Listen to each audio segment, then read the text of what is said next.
रात का ड्रेस एक तो इतना पतला था कि मैं खुद को साफ नजर आ रही थी, और ऊपर से वो रात का ड्रेस उम्मी के लिए ही लाए थे। मैंने उनको इस तरह आंखें फाड़ कर अपनी तरफ देखता आया तो थोड़ा शर्मा गई, और फिर मैं आंखों से आंखें नहीं मिला पाई और नजरें झुकाकर बोली, ऐसे क्या देख रहे हैं आप मुझे? उम्मी के हस्बैंड नू नहीं, कुछ नहीं, बस देख रहा था कि ये रात का ड्रेस तुम्हारे पास कैसे। या दोस्तों, मैं आपको रोज़ाना कहती हूँ कि चैनल को लाजमी सब्सक्राइब करें, लेकिन आप नहीं करते। प्लीज़ सब्सक्राइब करें, शुक्रिया। ये तो तुम्हारी माँ की है ना? मैंने कहा, जी उम्मी के हस्बैंड, ये उम्मी की ही है, क्योंकि आजकल मौसम ज़रा गर्म है और मुझे पूरे कपड़ों में नींद नहीं आती, तो मैंने उम्मी से मांग ली है। और आप अभी तक जाग क्यों रहे हो? सुना नहीं है क्या? उम्मी के हस्बैंड मेरी बात सुनकर मुझे ऊपर से नीचे तक झूरते हुए, हाँ बेटी मैं बस सोने ही लगा था, और इतना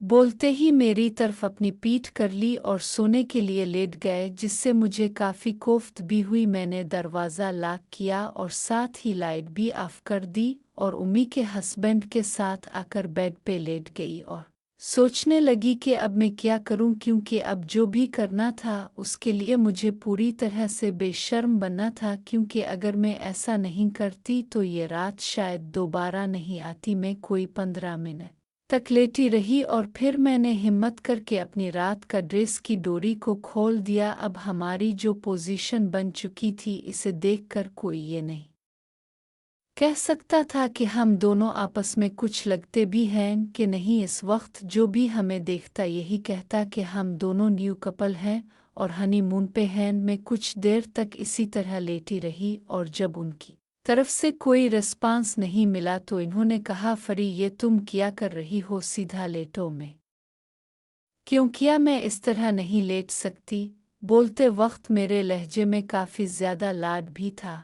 वो फरी, मैं तुम्हारा वो हूँ ना, तुम्हारा ये ठीक नहीं है, तुम ऐसे नहीं लेट सकते। मैं क्यों किया? सिर्फ राजू ही को अब पे हक हासिल है, मुझे अब पे कोई हक नहीं है। फरी, तुम समझ नहीं रही हो, ये जो हो रहा ये गलत है, ऐसा नहीं होना चाहिए। मैं अगर ये गलत है तो किसके लिए? मेरे लिए, आपके लिए। अगर आप मेरी बात करते हैं तो मैं आपको बता दूं कि मैं आपके लिए जान भी दे सकती हूँ, और मैं इसे गलत नहीं समझती। तुम नहीं जानती, ये दुनिया हमें जीने नहीं देगी। अगर किसी को पता चल गया तो लोग हमें जान से मार देंगे। मैं कुछ नहीं होगा, बस अब और कुछ मोहब्बत, और मुझे सोने दो अपने साथ। और इतना बोलते ही मैंने पबजी खेलना शुरू कर दिया। मेरा हाथ पकड़ लिया और बोले, नहीं फरी प्लीज़ ऐसा मत करो, मुझे लाडव नहीं खेलनी नहीं आती अब। और ज़्यादा मैं बात सुनकर खुश हो गई। मैंने उनकी बात का कोई जवाब नहीं दिया और ना ही हाथ छिड़वाया, और उनका साथ देने लगी लाडव खेलने में। फिर हमने मुकम्मल लाडव खेली, और बाद में इसी तरह लेटे रहने के बाद तो मैं उठ के बाथरूम में जाने लगी, तो उन्होंने कहा, फरी अभी रोको, मैंने कुछ बात करनी है तुम्हारे साथ। मैंने उनकी बात सुनी और कहा, मुझे बाथरूम से तो आ जाने दें, फिर पूछ लेना जो भी पूछना है। और उठ के बाथरूम में चली गई, लेकिन साथ ही ये भी सोचती रही कि वो क्या पूछना चाहते हैं। लेकिन जब कुछ भी समझ नहीं आया तो ही हंस पड़ी और सोचा, जो भी पूछेंगे देखा जाएगा। मैं बाथरूम से इसी तरह बाहर निकल आई और आके उनके पास बेड पे बैठ गई। इसके बाद कोई 5 मिनट तक हम दोनों ही खामोश लेटे रहे, और फिर उन्होंने एक ठंडी सांस ली और मेरी तरफ करवट ली और बोले, फरी तुमने ऐसा क्यों किया और किसके कहने पे ये कदम उठाया है? मैं कुछ देर बाद ये सोच कर कि मुझे उम्मी का नाम नहीं लेना चाहिए, बस मुझे आपको और उम्मी को दुखी नहीं देखा जाता था, इसलिए मैंने ये कदम उठाया है अपने घर को बचाने के लिए। क्या मतलब? मैं समझा नहीं। मैं अक्सर आपके और उम्मी के दरमियान होने वाली लड़ाइयों की वजह जानती थी, क्योंकि मैं छप के आप लोगों की बातें सुना करती थी। हालांकि ये सब झूठ था, क्योंकि मैंने कभी भी उम्मी और आपकी बातें नहीं सुनी थीं। तभी मुझे पता चला कि असल में सारा झगड़ा किसी रज्जू का है, जिसके पीछे आप पागल हो रहे हैं और अब इसके साथ शादी भी करने वाले हैं, तो मैंने आपको और अपने घर को टूटने से बचाने के लिए यह कदम उठाया है। अबू मेरी बात सुन के सोच में पड़ गए और फिर कुछ देर के बाद मुझे और बोले, ठीक है बे, तुम्हारी बात ज़रूर मानूंगा। तुम ये चाहती हो ना कि मैं रज़िया से ना मिला करूं और घर पे ध्यान दिया करूं? मैं जी बस मैं यही चाहती हूं। ठीक है, नहीं मिलूंगा, लेकिन अगर मैं इसके पास नहीं जाऊंगा तो फिर तुम समझ रही हो ना मेरी बात। मैंने एक बोसा कर दिया और कहा, अबू आज से मैं आपकी बीवी बन के रहूंगी। मेरी बात सुन के खुश हो गए और मुझे प्यार करने लगे। मैंने उनको अपने से थोड़ा पीछे हटते हुए बोला, क्या उम्मी आपको पूरा टाइम नहीं देती जो आप इस तरह दूसरी औरतों के पीछे फिरते रहते हो? थोड़ा शरारती अंदाज में उनको छेड़ा। असल में बात यह है कि रोज़ाना एक ही चीज़ खाने से दिल ख़राब होने लग जाता है, इसलिए। लेकिन इसका ये मतलब नहीं है कि तुम्हारी उम्मी मेरा साथ नहीं देती लाडव खेलने में। वो तो अब पबजी भी सही खेलती है। मैं क्या आपका दिल मुझसे भी भर जाएगा तो आप फिर से किसी रज्जू के पीछे घूमने लगोगे? अरे नहीं मेरी जान, ऐसा नहीं होगा। तुमने तो मुझे अपना गुलाम बना लिया है।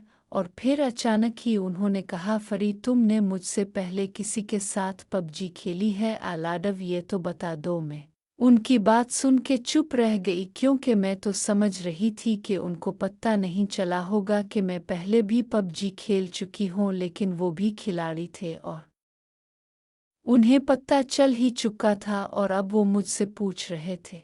मैं एक सांस ली और झूठ नहीं बोला और कहा, क्या ये बताना ज़रूरी है? नहीं, बस इसलिए पूछ रहा हूँ कि कहीं कोई मसला ना उठ खड़ा हो बाद में। इसको लेके मैं उनकी बात समझ गई और बोली, नहीं भला पबजी खेलने से क्या मसला होगा? कोई मसला नहीं होगा। वो जो कोई भी है आपकी तरह मुझे इस पे भी एतमाद है कि वो मुझे किसी के सामने जलील नहीं होने देगा। आप यकीन रखो मेरी बात। खत होते ही उन्होंने मेरा हाथ पकड़ लिया और कब आंख लगी पता ही नहीं चला। और जब मेरी आँख खिली तो देखा कि वो तो अभी तक बेड पे लेटे हुए सो रहे थे और टाइम 9 बज चुके थे, लेकिन हमें किसी ने उठाया नहीं था। तो मैं जल्दी से उठी और बाथरूम में घुस गई और जल्दी से नहा के बाहर निकली और अलमारी से कपड़े निकाल के पहन लिए और उनकी तरफ पलटी, जो कि अभी भी नहीं उठे थे। और इस वक्त उनको देखकर मुझे हंसी भी आ रही थी, क्योंकि उनकी मोम इस टाइम कोई 3 इंच के करीब ही थी, जिसे देख के मुझे यकीन ही नहीं हो रहा था कि ये रात को हमने पबजी खेलते हुए जलाई थी और वो इतनी सी रह गई।